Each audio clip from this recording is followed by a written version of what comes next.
Hello বন্ধুরা, আজকের এই সুন্দর ব্লাউজের হাতার ডিজাইনটা দেখাবো। প্রথমত এরকম একটা ফুল করে নিতে হবে। ফুলটার জন্য লম্বায় 8 ও চওড়ায় 4 একটা কাপড় নিয়ে নেব। সেটাকে সেলাই করে আমি উল্টে নিয়েছি, নিয়ে এরকমভাবে সেলাই করে নিলাম। দেখো আমার ফুলটা রেডি হয়ে গেছে।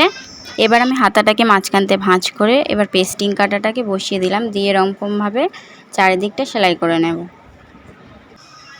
এবার এটা মাঝখান থেকে কেটে ছোটো ছোটো কাট করে নেবো, যাতে ফিনিশিংটা খুব সুন্দর আসবে। এবার এটাকে উল্টে নেব। দেখো হয়ে গেল। এবার যে ফুলটা বানালাম ওটা বসিয়ে নেব। দেখো কিভাবে বসাচ্ছি। এটা বসিয়ে এবার ধারে এটাকে একবার সেলাই করে নেবো। এক গায়ে একটা লেস বসাবো, যার জন্য আরেকটু সুন্দর লাগবে। এবার গোল্ডেন কালারের একটা লেস বসাবো, যেটা পাড়ের সাথে যাচ্ছিলো, ওই জন্য গোল্ডেন কালারের লেসটা চারদিকে বসিয়ে নিলাম ও মাঝখানে ফুলটার গায়েও লাগিয়ে নিলাম। দেখো হয়ে গেছে রেডি, কত সহজভাবে।